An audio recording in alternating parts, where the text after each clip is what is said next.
time we just stop here. We start to learn about polar coordinates. And for polar coordinates, we must remember that for the traditional coordinate system, it will be x, y base.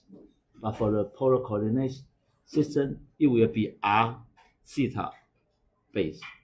So how can you just draw the point in the polar coordinate system? That normally we will have a origin point, just like when we just face the same row in the traditional coordinate system. We also have an origin here, 0, 0. Here is also 0, 0. But the difference for the coordinate system is polar coordinate system is we have r and theta. R here is a directed distance from O to P. That means the point. Then the theta will be the directed angle from the initial ray. And normally we will have an initial ray with OX. For example, especially for the x-axis, for the positive power direction, positive direction, then this is a angle 0. Okay, then following the counterclockwise, then we have theta here. So when we just draw the point, normally we will identify theta first. So this is theta is 0, then theta is pi over 4, then this is pi over 2, right? So we will draw the line first, and then following the r value, we will just draw. If this is positive 5, then we will follow this direction. But if it is negative 5, we will follow this direction. So if you can just remember the rule, and then you can easily to identify the point in the polar coordinate system. So I also told you that in the past, for the SY system, for the traditional coordinate system, we just have, when we just describe A and B, which we will just have one point there. But for the polar coordinate system, if we want to identify some point r and theta, actually we have several ways to identify the same point.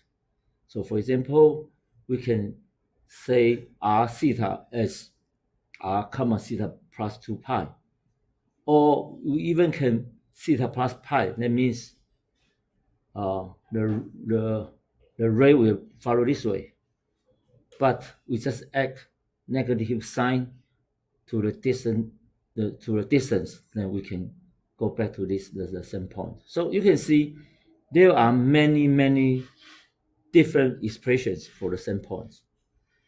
Okay, so this is the first property I want to show you that, and I also told you that how to graph the polar equation and its corresponding graph. So you can see in the past, in the traditional SY system, if we want to identify the shape for some equation, normally we will make a table like this way. Then we can know, oh, x plus y is equal to 1 is a slanted line, right? So it's easy for you. And especially if s is equal to one constant, we know that will be a vertical line. So at the same time, if y is equal to some constant, that will also be a horizontal line, just like this one. Okay, so follow the same idea. Can we just imagine that if r here is a variable and a is a constant, when we just describe r is equal to a, actually it is a circle. It is a circle with a radius taking the s value of a. Then if theta is equal theta 0, that will be a slanted line. So I also show you last time, right? And then I also show you that, okay, if I just give you r is between 1 and 2, actually it will just be like a Donald shape. But if we just add theta, we will be restricted to 0 to 1/2 pi. Then we will just have this area only. Okay? Because if we just restrict R is between 1 and 2, we don't set any restriction for theta. So that will be inner R is equal to 2, but outer of outside of the R is equal to 1. But if we add this additional restriction to the requirement, then we will just have this shape only. Okay, so next time we will talk about this. And we also think about how to just connect or transform a point or an equation from in the polar coordinate system to Cartesian coordinate system. The Cartesian coordinate system is the traditional x, y, and polar is r, theta, right? So we can follow these three equations, and then we can just convert it. Okay, so next time I will show you some example. For example, this is a polar equation. This is a polar equation.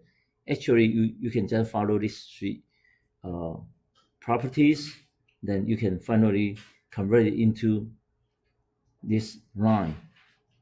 At the same time, if I give you a traditional Cartesian equation, then through this transformation rules, then you can get actually, it can be simplified as R is equal to 6 times sin theta. Okay, and next time we will talk about when we just want to draw some polar equations in the polar coordinate systems, then we need to notice that if there are any symmetric properties, if we can find some symmetric properties, then it can save some effort when we just want to draw the whole picture. So, for example, if it is symmetric about the x-axis, then you can see r theta and r comma negative theta could be symmetric about the x-axis. So similar for this one and similar for this one. And I also told you that if you want to calculate slope, please just remember when we just talk about slope, it's not talk about df over d theta. Actually, we are talking about dy over dx. So if we focus on dy over dx, we should regard s and y as a parametric equations in theta, right? So the true scope should be defined as this one. A little bit complicated, but you can just regard s and y as two independent parametric equations in theta. Okay, so this is just a very quick review for what we just learned last week. So this week we will continue to, based on this, based on the what we learned last week, this time we will focus how to graph the polar curve.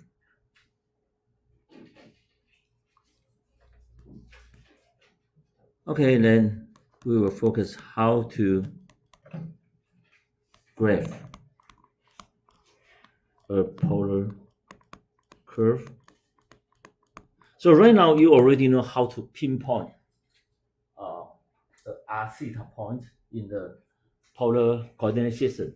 So if we want to graph the polar curve, it's also simple. You just need to specify a table and show some sample r theta value, theta points there, and then try to pinpoint each point and then link them together. So I will show you how to do that. But before that, actually, there are two steps. The step one is make R an r theta table. Then step two is plot this point and connect name, right? So for example, if I ask you to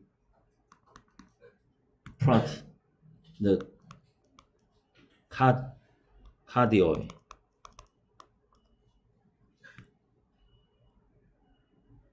the cardioid means please graph the curve R is equal to 1 minus cosine theta. So you can see this is R is equal to blah blah blah theta, right? So theta here is a independent variable that will determine the R value. R here is a dependent variable. Then function can be defined as you wish, right? In this example, R is equal to 1 minus cosine theta. So actually, this is the so-called cardioid, cardioid, 心脏线, 心形线. So later on, you will show actually the shape is just look like a heart. Okay. So in the beginning, we will try to find if there are any symmetric properties. But before we just physically graph this curve. So you can just notice that if R theta on this curve, on this graph, so that means if R theta is on this graph, that means when we just use R theta as the input for this equation, we can meet the requirement for the equation, right? So R can be equal to 1 minus cosine theta, right? Because we say R theta is on the graph. So that means when you use these two variables as the input, then it will satisfy the requirement for this equation. That meet the requirement for this equation. So R could be is equal to 1 minus cosine theta, right? Then at the same time, because we know R can be described as 1 minus cosine of negative theta, right? Because cosine function is a symmetric about the y-axis. So when you just use cosine theta, when you use theta as the input for cosine function, then the return value will be the same as the 1 for cos. When using cosine function, then use negative theta as the input. So we can easily convert this to become here, right? From here, then we can get here, right?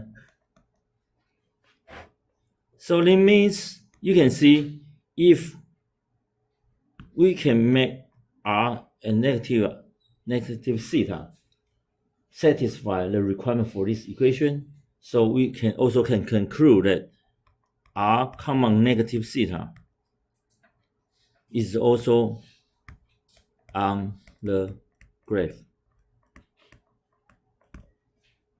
So you can see if R theta is on the graph, then we can imply R negative theta is also on the graph. So did you find any symmetric properties here?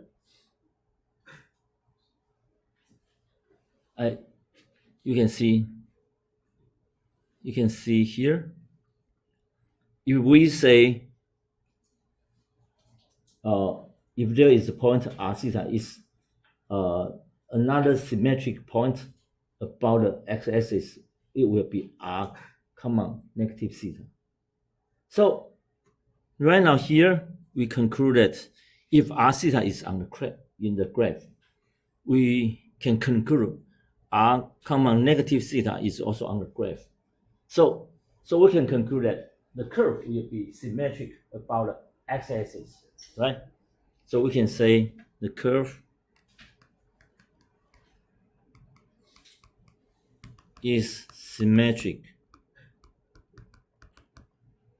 about x-axis, right? Because we already know that r theta is on the graph. We will have r negative theta is also on the graph. So that means we can save some effort. We can just draw the upper half. For the lower half, we can just use the symmetry property, then we can get another shape. Oh, so this is x-axis. Okay, yes. Okay, so, and the second one, the second property, this is so we can start to draw. If we can know that,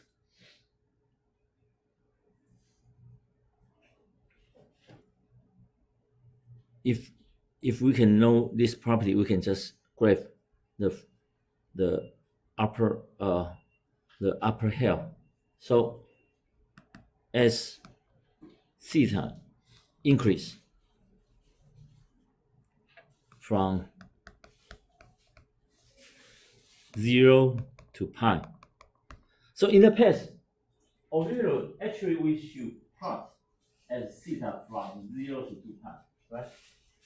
In the past, if I give you this one, the originally, we should focus on 0 to 2 pi. But since there is a property, the symmetry property, so we can just reduce to 0 to pi only. So right now we just focus on when theta is increasing from 0 to pi. Can we just get the curve, get the shape, get the graph? Then for the rest part, we can just simply mirror the same shape according to the axis. Okay, so as theta is increasing, then we know that cosine theta will decreasing from positive 1 to negative 1, right? Because if theta increases from 0 to pi, you can use 0 as the input for cosine theta. Cosine theta, when we use 0 as the input, then we can get positive 1. And then if we use pi as the input, then we can get its cosine theta value as 2 is 1, so that we can get r is equal to 1 minus cosine theta will increase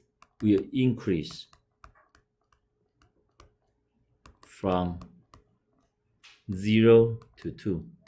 Why 0 to 2? Why 0 to 2? In the beginning, when theta is 0, we can get cosine theta as 1.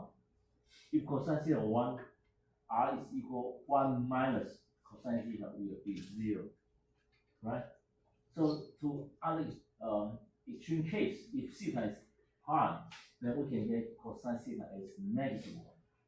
If cosine theta is negative 1, when we take your r value as 1 minus cosine theta, then we can get 1 minus negative 1. So then we can get 2. So you can see the value will from 0 to 2. Okay? So the minimum value will be 0 and the maximum value will be 2 for this polar equation.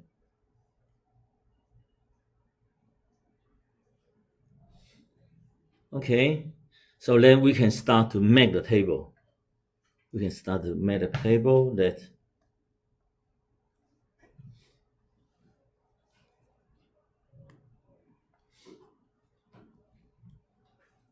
this is theta, this is cosine theta. Cosine theta is our temporal result.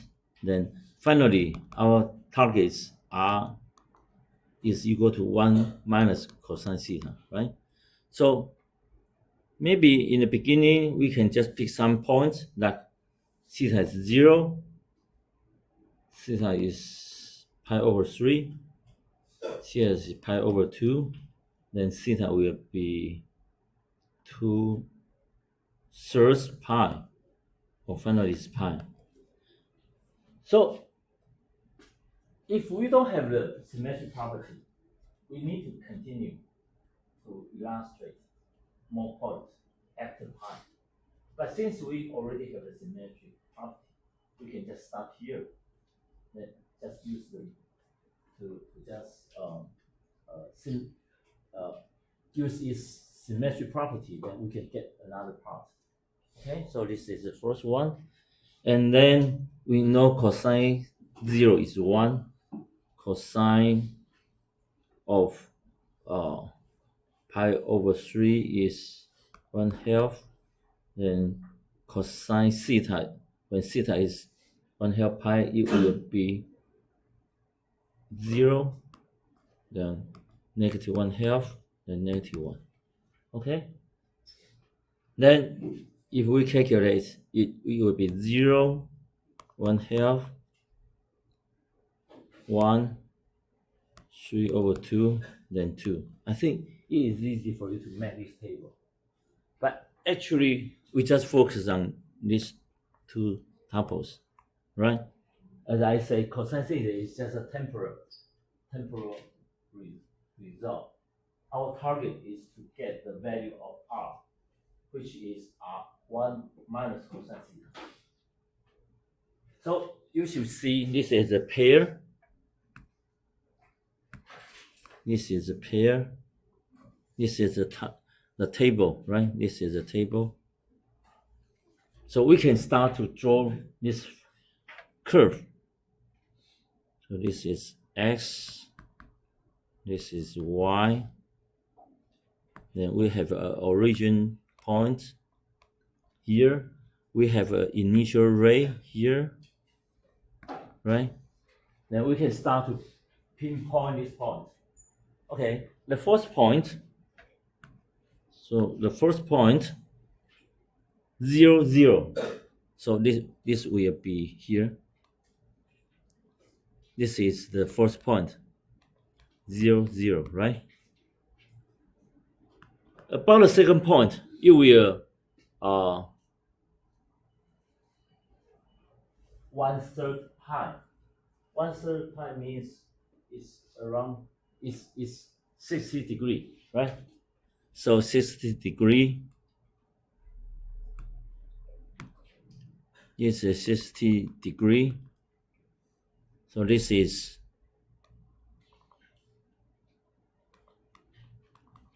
1/3 pi, right? Then the distance will the directed length is 1/2. So for example, if 1/2 is here, this is 1/2, so that we can get our second point. This point will be 1/2, then 1/3 pi, right? This is the second point. Then we will have the third point is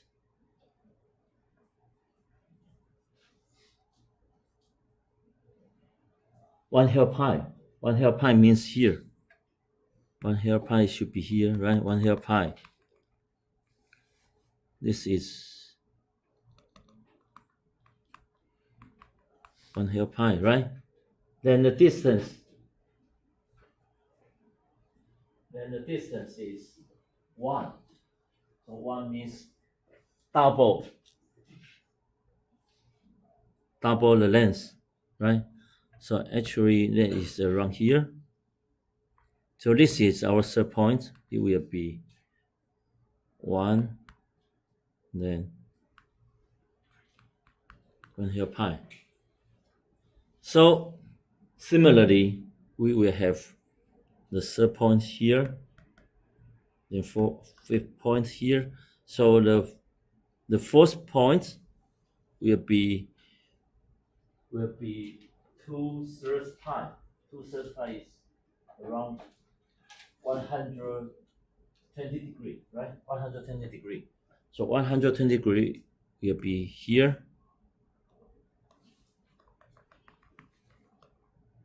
So this is 100 pi, 120 degree. Then the length will be 1.5, right? The length will be 1.5. So 1.5, that will be 1.5 around here. Maybe this is the first point. It will be 2/3 pi length. Sorry, we should describe R first. R should be 3/2, then 2/3 pi. Finally, the fifth point will be pi, then 2. Pi, then 2. So 2 will be roughly here. 2, then pi. So right now we already have 5 points, right? So then we just try to link name.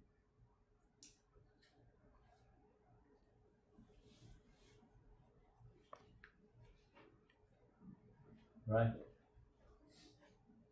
Link them together, and then you can find the shape. We just like this one. Then for the rest part, we can just use its property about the symmetric. So finally, the complete shape will be like this one. So actually, it cannot be done by using the traditional Cartesian coordinate system or Cartesian equation. Only polar equation can describe the shape like this one. It will be R is equal to 1 minus cosine theta, right? So maybe the shape is too ugly. You cannot find it. Actually, it's just look like a heart. It's like a heart, right? This is a heart. So when I talk this, then you know you are a student from the electronic engineering.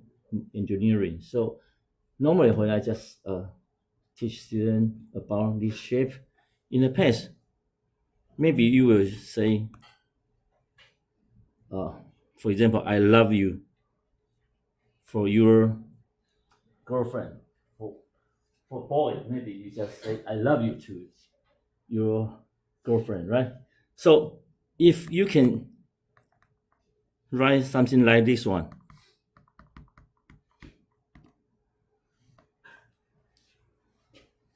maybe your girlfriend will think you are more professional, right? Right? In the past, you can just draw this one, but if you say this one, maybe, for example, if for the female student, if your boyfriend is coming from the Department of Engineering, Electrical Engineering, Electronic Engineering, if you write this one, write the right hand side to him, if he cannot understand, I think it's time for you to leave this boyfriend, right? 我说是说，到那情人节的时候，对不对？如果男生啊写这个太这个太平庸了，对不对？有人不是摆蜡烛吗？摆这个，对不对？你如果摆这个的话哦，这个尤其你的这个女朋友觉得你是很专业，对不对？你还懂这个哦 ，R 等于1减 cosine 西塔是一个这个 heart， 对不对？啊，但对女同学是一样，如果你的男朋友是这个电子系的，或者电机系的，或者是工程系的，如果看不懂这个哈，那就代表他也不够专业。啊，这开玩笑的哈。Okay, so when we talk about this one, we need to make the table first, just like this one. But before that, please just make sure if there is any symmetric properties. You can see if we can get the symmetric property, that we can save some effort. We can just draw this part, and for the rest part, we can simply use its symmetric property, and then we can get the rest part. Okay, so you don't need to plot like pi, then pi plus like 4/3 pi, right? Then 3/2 pi, right? You can just focus on the first half. Okay, so this is the method to graph the polar curve. And in our textbook, the author also showed another method to graph. We call it using a virtual table to plot the polar equation. But for that part, I think it's a little bit complicated, and normally we will not use that part. So I will just teach you to use this method to graph the polar curve. Okay, so we will just stop here for session 4.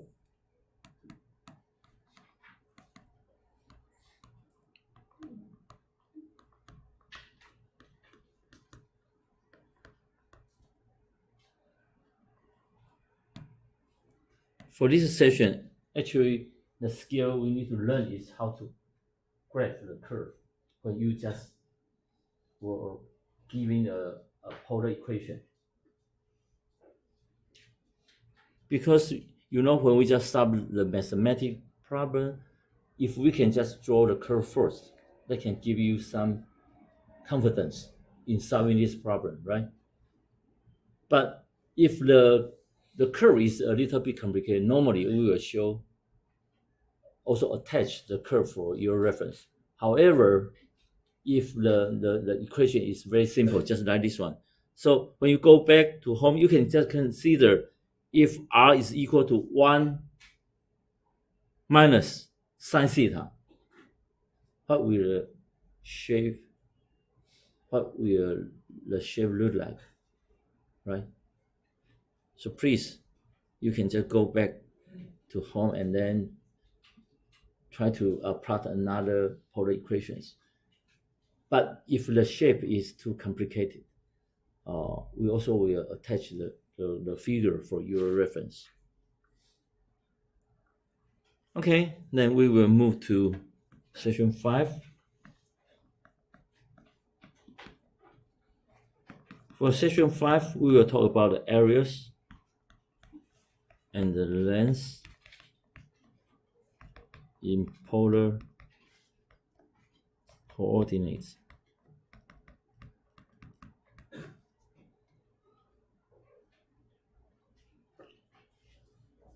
So when we talk about the areas, maybe we can just go back to in the beginning when we just learned about the Riemann sum. If I give you y is equal to f of x, then from A to B, if we want to know the area, what should we do? Okay, we just started to divide it. We just take this as x0, then we just take many points, x1, x2, blah blah blah, to x k minus 1, then sk plus 1, blah blah blah, till xn, right? So at that time we just focus on here, right? We know how to get the area, right? If we know how to get the area for the subinterval from sk minus 1 to sk, then we can know, we can follow the same way to calculate the rest area and then finally sum them together, right? But if we want to know the area, we can know the width is here is delta sk, right? And we also randomly pick a ck point here, then use the ck to get f of ck, and assume the height for this subregion is f of ck. Then if we can just roughly get the delta a here, ak here as f of ck times delta sk, right? Then if we want to get the whole area, then we just simply make the summation of all delta ak. K is from 1 to n.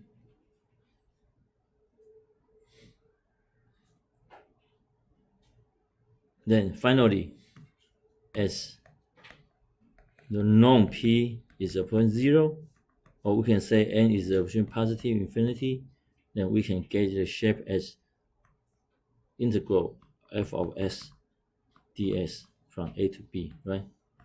The true a is this one, right? This was how we learned for the Riemann sum to calculate the area under y is equal to f of x. But right now, we just focus on the polar coordinates. The polar coordinates, we were giving r is equal to f of theta, right? Different from the right hand side, right? So, of course, in the beginning, you should draw the shape. So how to draw the shape, I already told you how to do that, right? In the previous session. In the session 4, we already know how to plot r is equal to f of theta. So I assume the shape just look like this one.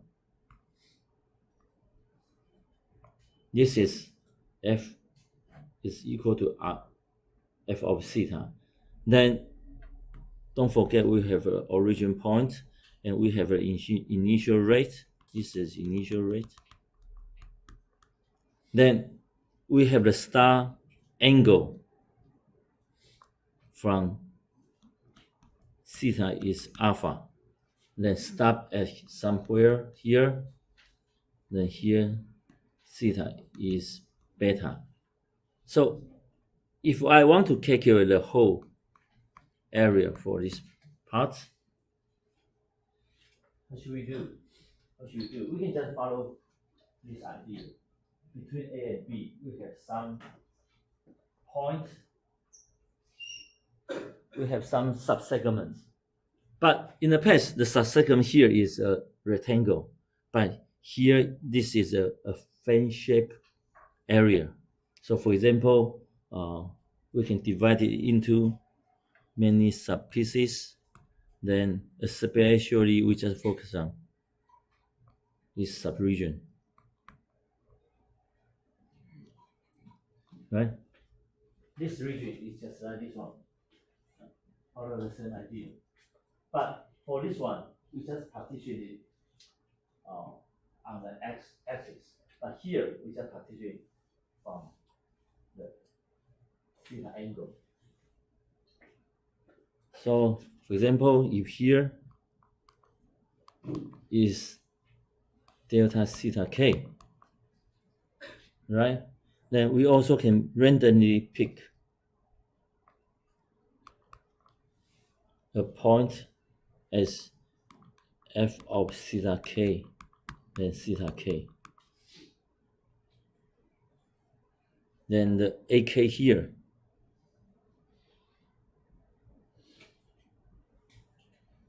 this region.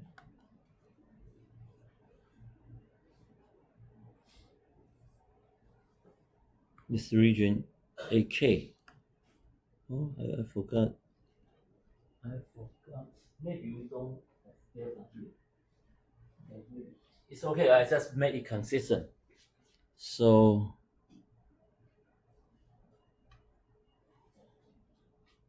maybe we will not. We just simply say this is AK. Okay. Then similarly, we also have AK for this part. It will be 1/2 R K square delta theta K. So the so-called RK is here. This is RK. Based on when you just use theta K as an input for this function, then you can get the return value of which is f of theta K. Then f of theta is RK here. Okay, then it will be 1/2 f of theta K square times delta theta K.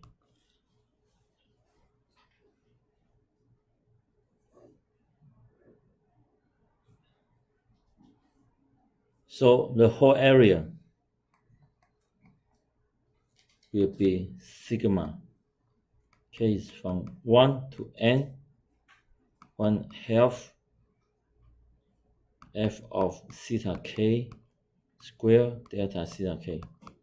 So again, as the norm P is approaching 0, or n is approaching positive infinity, then A here will be integral from alpha to beta 1/2 f of theta square d theta.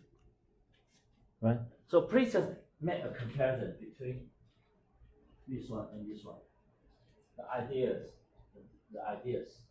are the same for both one. The only difference is when you just were giving y is equal to f of x for what we learned last semester.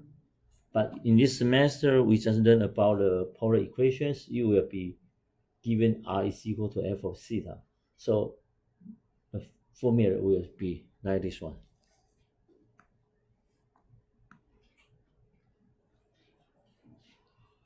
So if you can understand the concept for this one, I believe we can understand the same concept for this one, because why we can have this one, because this is a fan shape area 扇形。我们用扇形公式来算每一个小块的面积，等同于你在黎曼河的时候，我们是用矩形的面积来算这个。那至于矩形的时候，我们会挑一个在这个小区间里面的代表点 CK 来当做它的高度。同样的发生在这个所谓的这个极方程式里面的图形里面呢，我们会切一小段出来的时候呢，我们会想要知道它那个半径是多少的话，我们就去取某一个西塔 K， 把它带进去，得到它的 RK 当做它的略估计是它的这个半径，然后我们就可以用扇形公式去算出它大概的值。那跟黎曼河一样，随着这切割越切越小，小到最大的那块都趋近零的话，也就是我们有无限多的切割，那面积就差不多是等于这个就等于这个。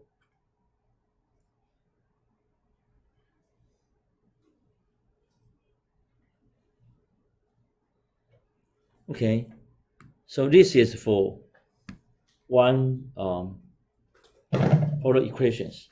But if I give you two polar equations and I want to ask you to calculate the area in between these two polar curves. Then we will talk about the area of the fan shape region between the origin and the curves.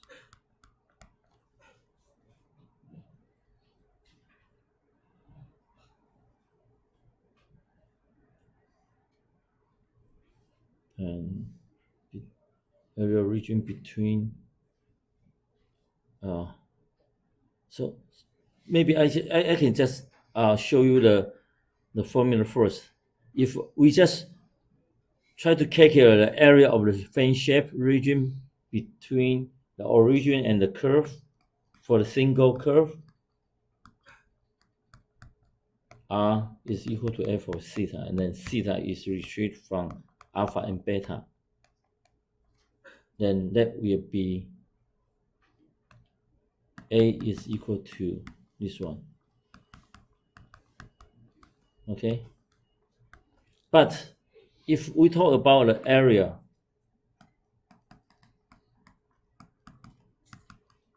which the region is between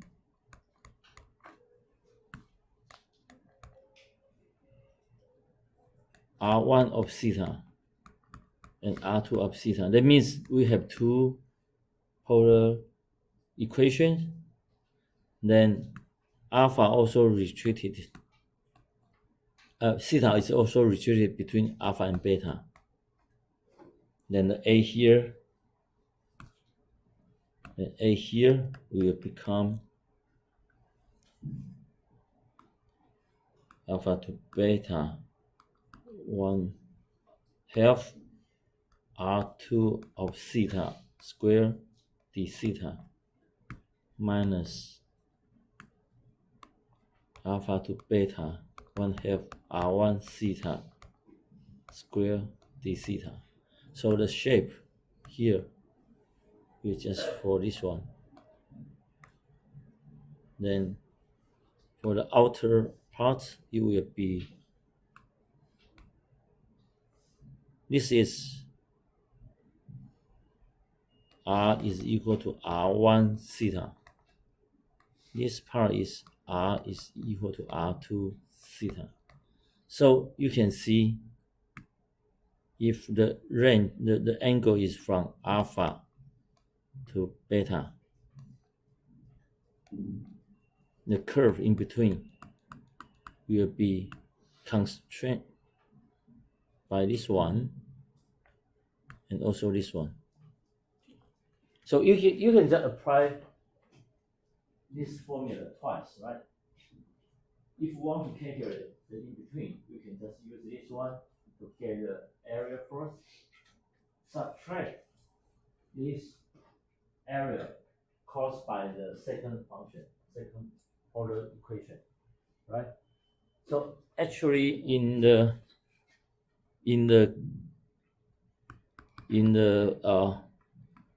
past, we also have the same problem, right? If this is y is equal to f of x, this is y is equal to f2 of x. So if we focus on A to B, right? We also use f1 minus f2, right?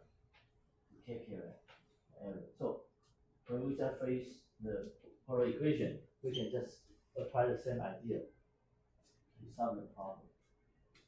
Okay? So this is just for your comparison. Actually, what you need to memorize is this one. What you need to memorize is this one. But here, why I just show this one here is just for your reference, because if you just go back to the original idea, follow this one, you can easily to accept the idea for this part. But the only difference here is this is a fan shape area, but this is a rectangle area. Okay, so maybe let's just take some break and then come back to the classroom later. So I will give you an example to show how to use this formula. So please find the area of the region that lie inside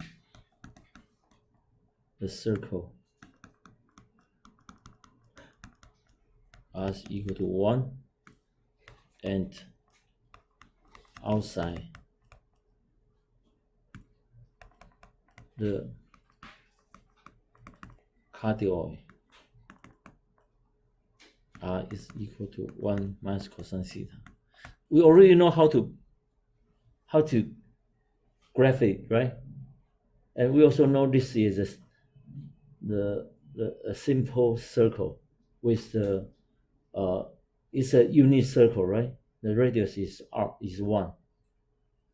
So before that, if you just encounter the problem, the best way for you is just try to graph this curve first.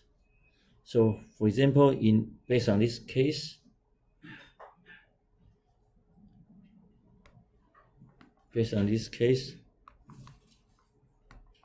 we can graph it that r is equal to 1. That means this is a unit circle. Well, this is r is equal to 1.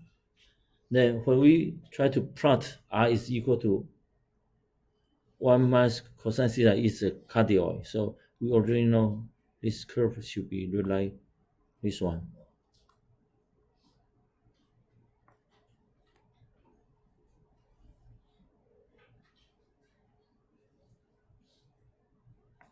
Right? So we just graph it first. This is r is equal to 1 minus cosine theta, right? So the question just requests us that the area should be inside the circle,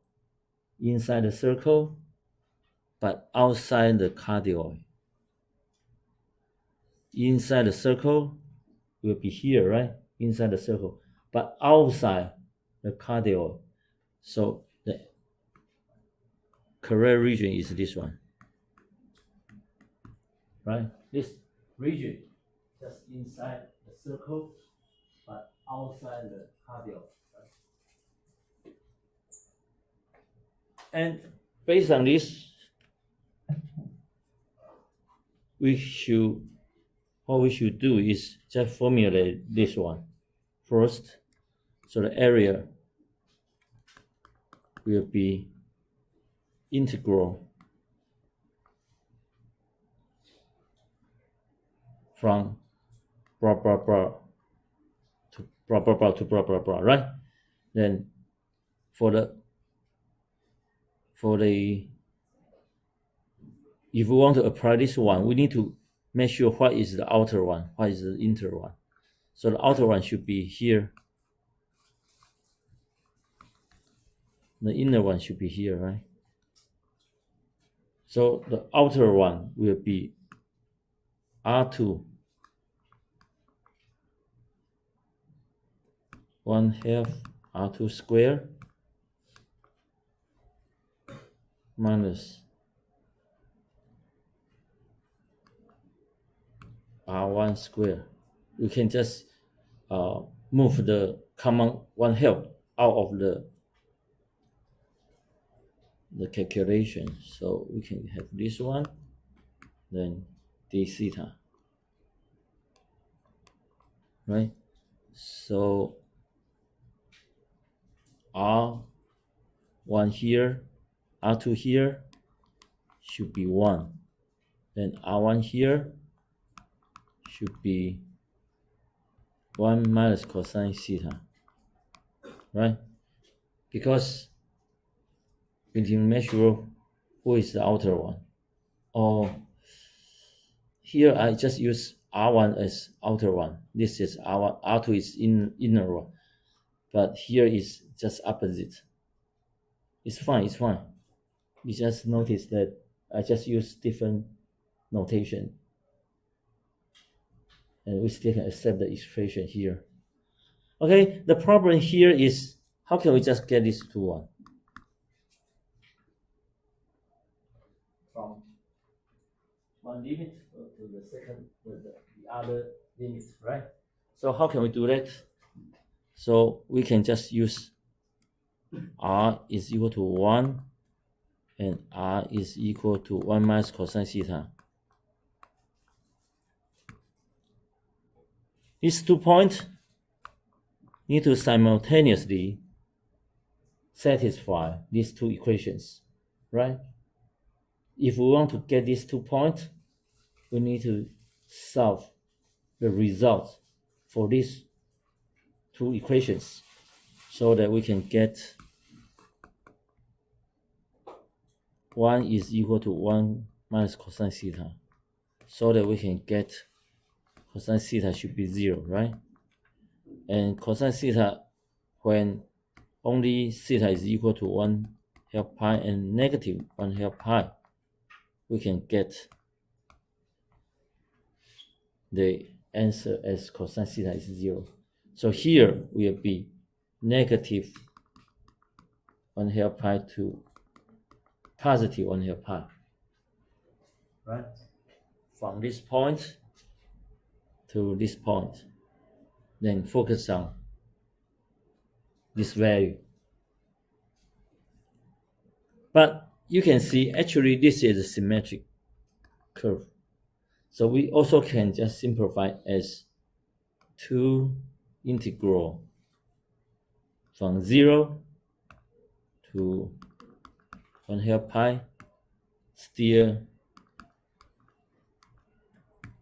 this expression 1 square minus 1 minus cosine theta square, then d theta, right? Because R2 here is 1, R1 here is 1 cosine, 1 minus cosine theta, so we just simply put it in. Then, since it's symmetric, so we can just simplify it as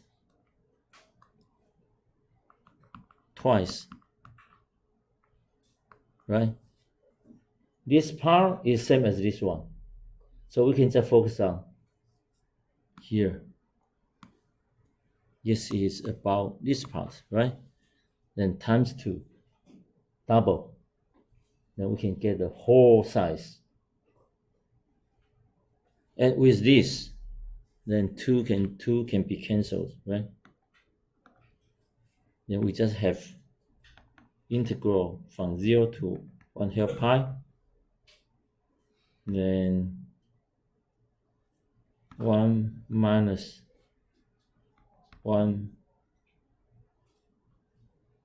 minus 2 cosine theta plus cosine square of theta, then d theta, right? I just expand it to get 1 minus 2 cosine theta plus cosine square of theta. 1 and 1 also can be cancelled. 1 and 1 can be cancelled also. Then we can just continue to solve it. So for the first part, negative, so we can have 2 cosine theta. Then negative, positive, then we can minus. We just simply, because this cosine square. So did you remember we just learned a tip for solving such kind of integral? If we encounter cosine square, then we can just reduce this power by using the half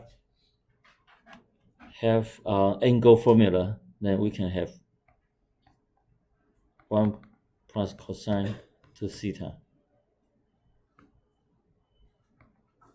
then d theta.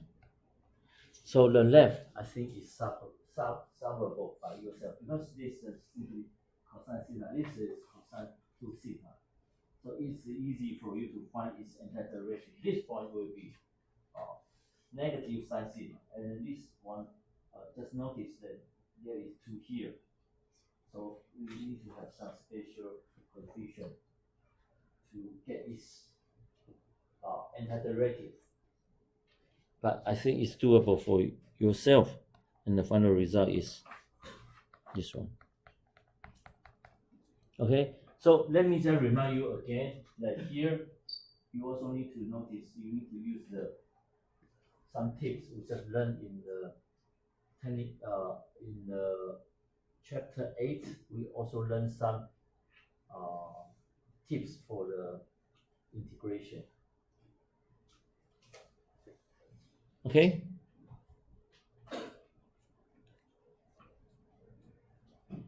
So let me just quickly review this problem for you that before you solve this problem, you need to notice which curves are gotten involved. So you can see here is the unit circle first. Here is a cardioid.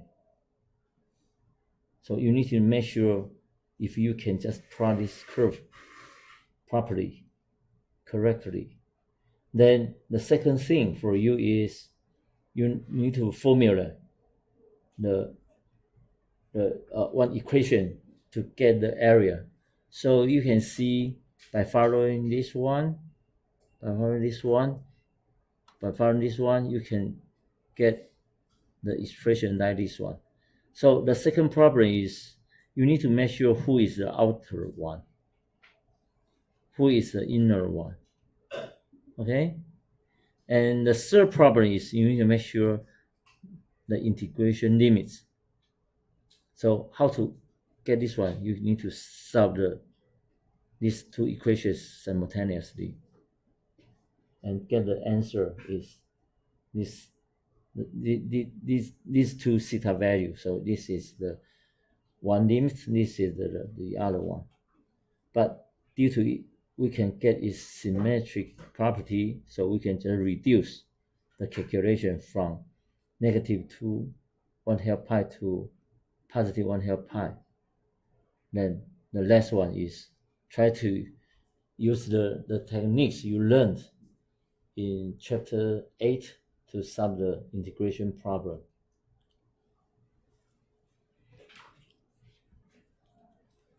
Okay, then after knowing how to calculate the arc of a polar curve, then we will move to how to calculate the length of a polar curve.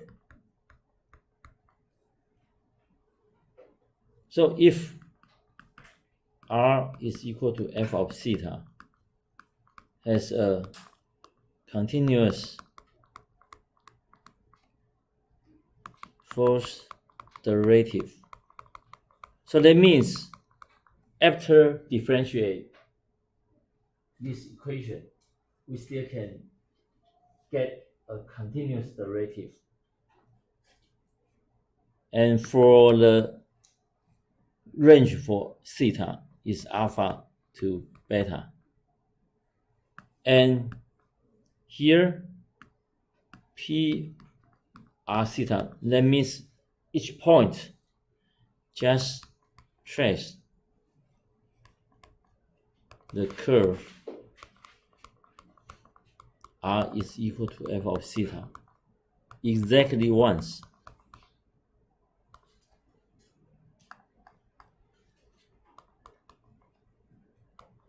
Once as theta runs from alpha to beta. So that means we will now, except for the start point and end point, we will now revisit the same point again. Okay? So when theta is running from alpha to beta, each point will just visit once. 每个点只会被探寻一次而已。除非一种情况是终点跟起点它可以是同一个点之外，其他不行哈，其他只能循环过一次。Okay, then the length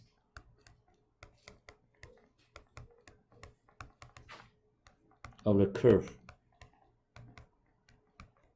is L is equal to integral alpha to beta square root of r squared plus dr d theta square then d theta.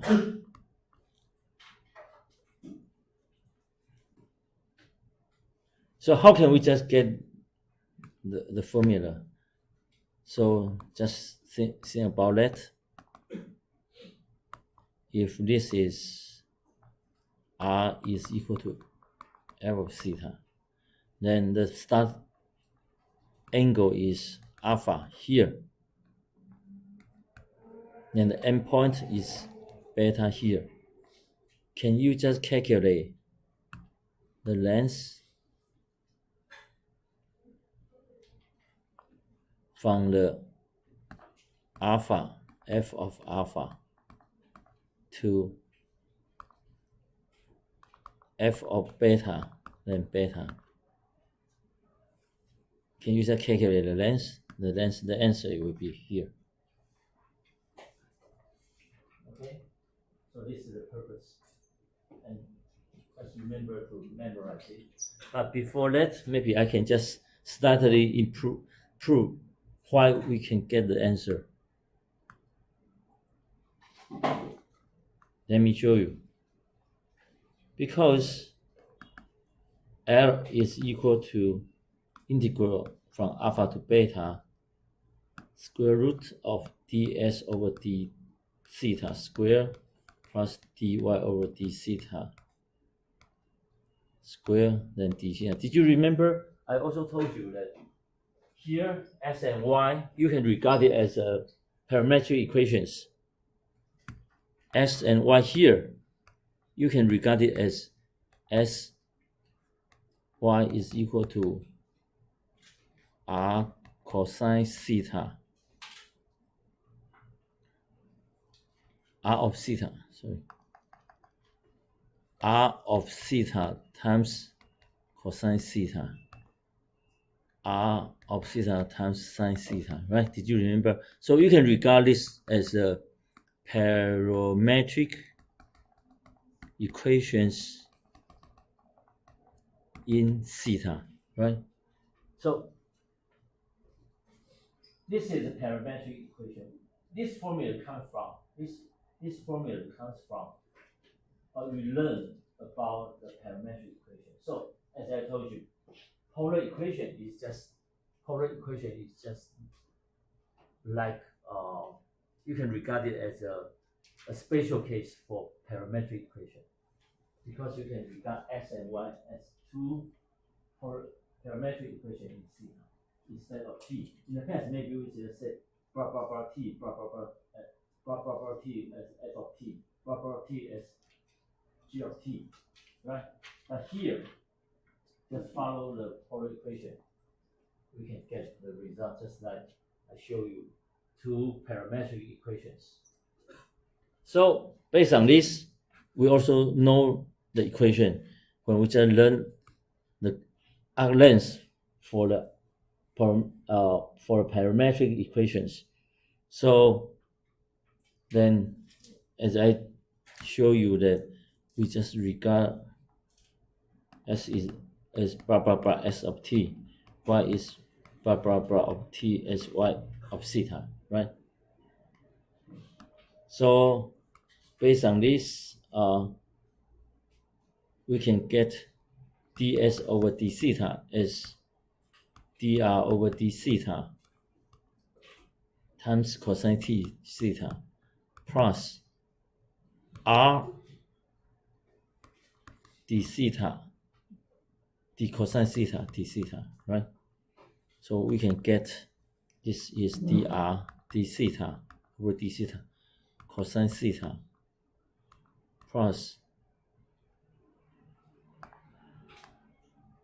minus plus r minus r sine theta. Why minus r sine theta? R sine theta, because r times differentiated cosine theta, we can get it will be negative sine theta, so it will become negative r sine theta. So similarly for dy over d theta, we can get dr over d theta times sine theta plus r times d sine theta d theta. So we can get it will be dr d theta sine theta plus r cosine theta.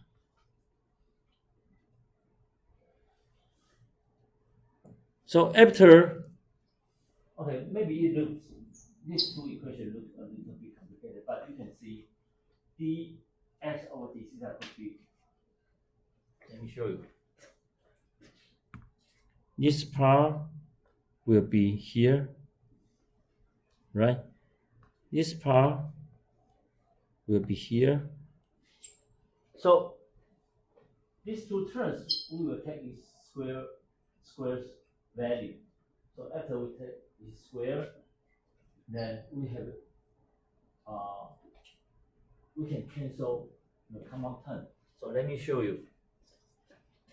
So we can get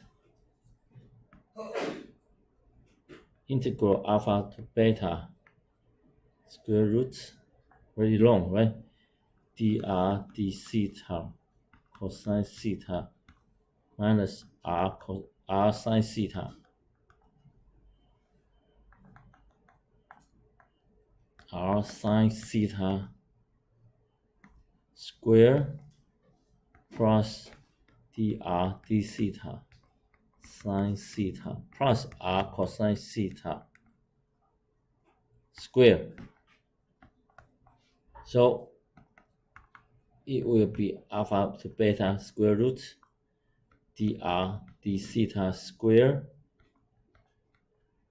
cosine theta square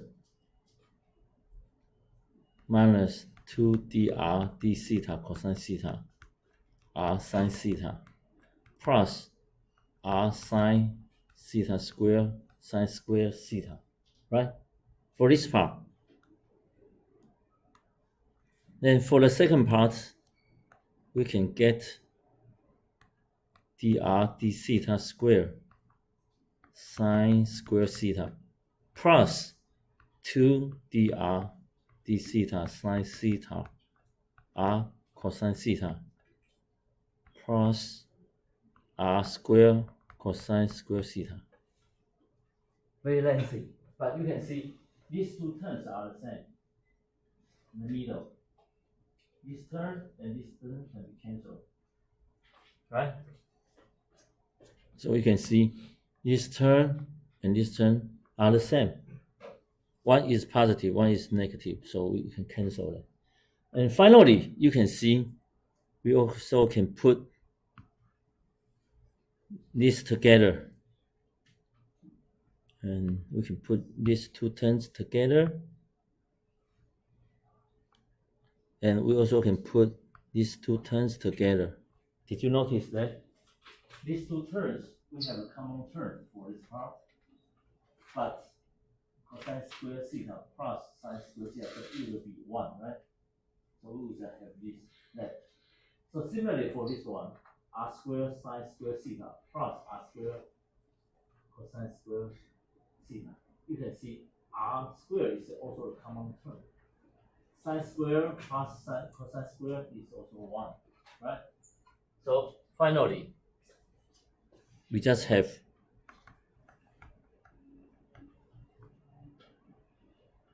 r square. We just have r square plus dr d theta square left. Oh, don't forget d theta.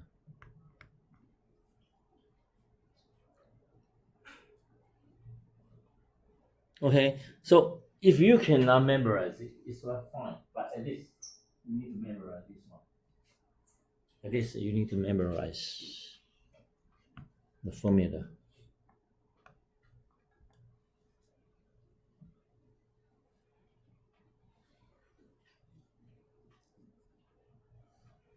Okay, then I give you an example.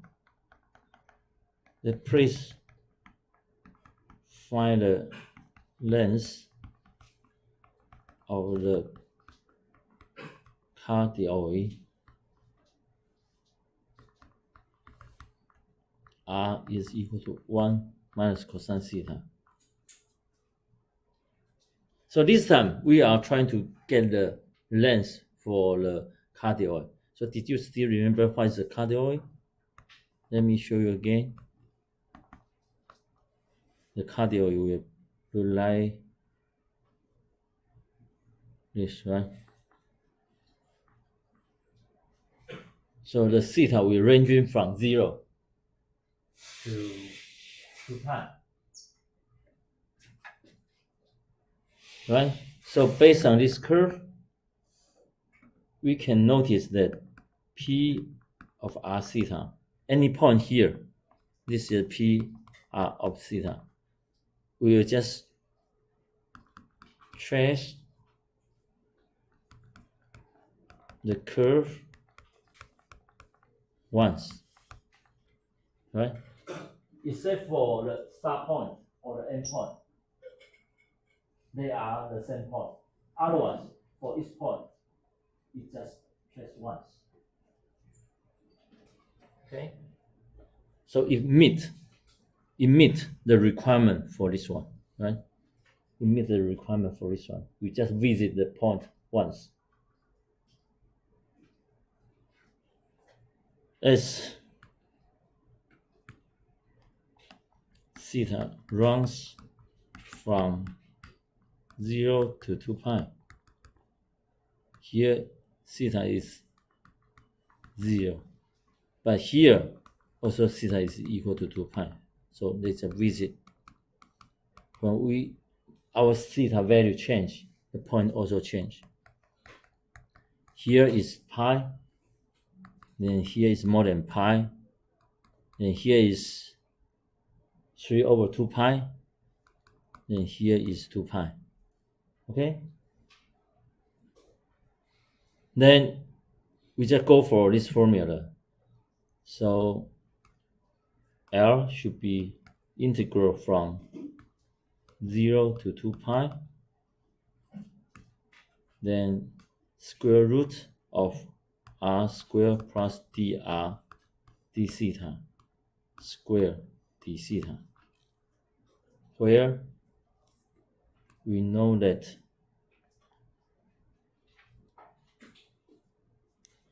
R is equal to 1 minus cosine theta.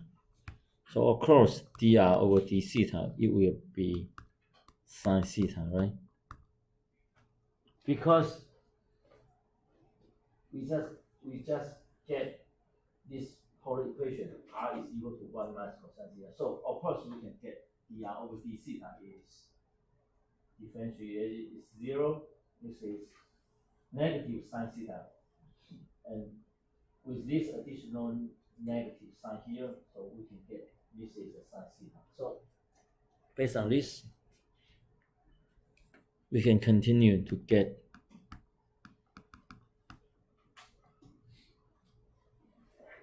one minus cosine theta square plus sine square of theta d theta.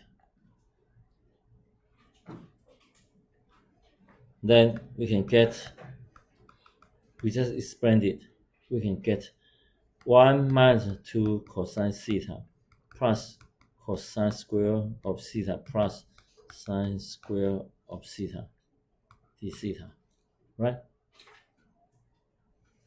We just simply expand it. And we can get this one.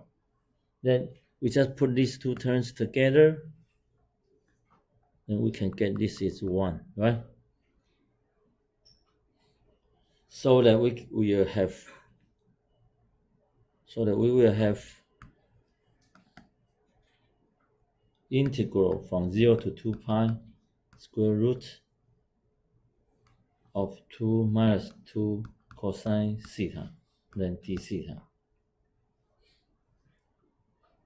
So we can continue to convert it by using the two double angle formula.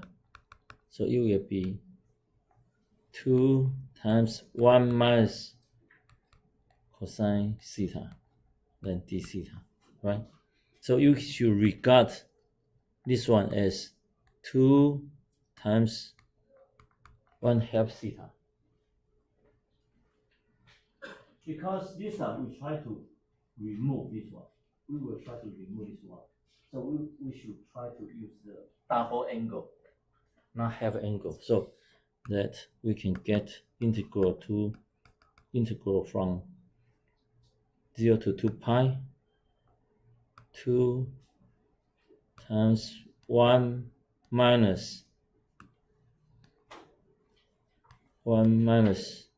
2 sine square of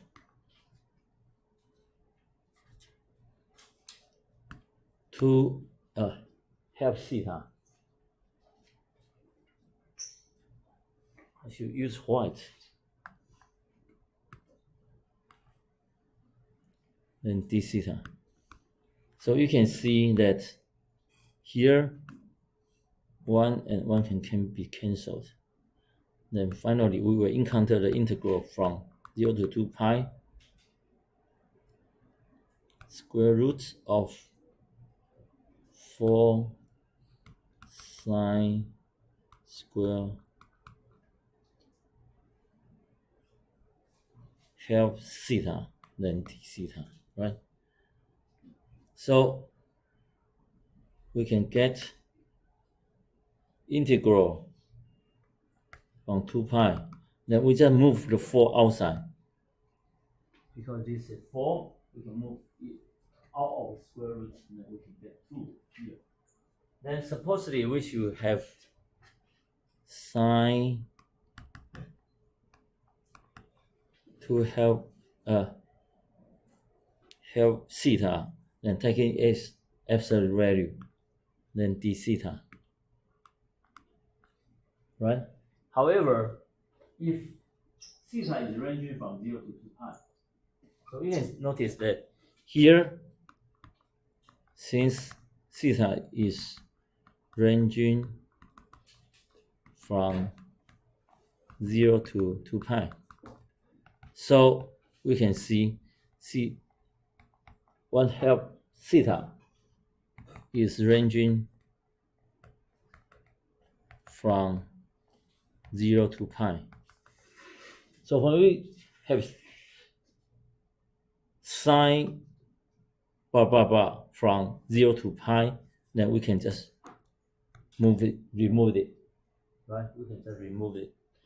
So we can just simply to get integral to 2 pi 2 sine of 1/2 theta d theta. And it's easy for you to get the answer. The answer is 8.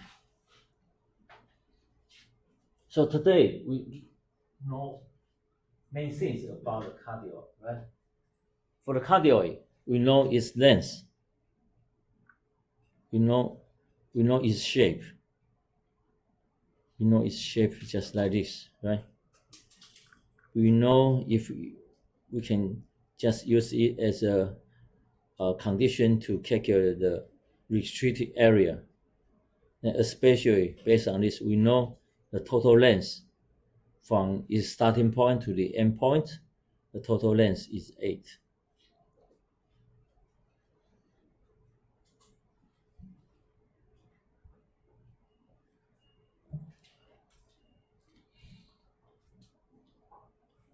Okay, this is section 5.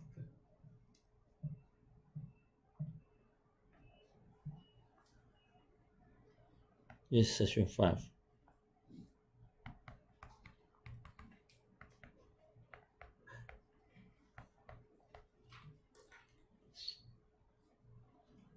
Then okay, then we next time, because we just closed the chapter 10 here, and next time we will move to chapter,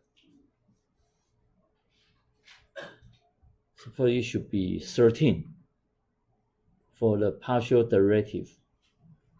But before that, maybe I will spend some time to introduce some notation about three-dimensional coordinates, because I know maybe some of you learned about the three-dimensional coordinate system before, but some have not. So I spent maybe 1 hour to introduce some symbols, some operation rules about the three-dimensional coordinate system, because we also use the operation for the future partial derivative calculation, and also for the multiple variable functions integration. So I will spend around 1 hour to introduce the symbol for you. That will include some parts in chapters 11 and 12. Then we will directly go into chapter 13. Okay? Because chapter 13 and chapter 14 are very heavy. It's a little bit tough. And almost all chapter 13 are the content for chapter 13 are very, very important. Okay? 所以因为接下来我就要讲11章了哈，11章跟12章，那11章跟12章呢，我只会很快的讲几个重点啊，包含什么三度空间的坐标、向量，它的一些表示的方式，还有内积这些等等的，因为呢后面我们会用到。但是呢，不能说11、12章不重要，其实它也是蛮重要，因为它是涉及到三度空间的表示。不过好一点的地方是 three dimensional 呢，基本上呢，它只是把我们的二维呢再多一维，多一个 z 啊。那三度空间是我们比较看得到的哈。那可是我们事实上遇到了很多函数，通常都是多维度，它不一定是只有3个维度去决定或2个维度去决定，所以你可以想象从2维到3维，3维就可以到 n 维那个想法。所以我们到3维的一些概念介绍完之后，我们就进入第13章的多变数的函数跟多变数的微分啊，也就是偏微分，然后以及多变数的积分在第14章。那我们这学期大概整个的范围就都涵盖，但是13章基本上呢是一个很重的一章哈，它几乎每一个章节都非常的重要哦，所以我们会把多一点的时间花在那上面哦。那因为剩下的时间大概只剩下5分钟不到了哈，所以我想我们今天就先上到这里哦。OK。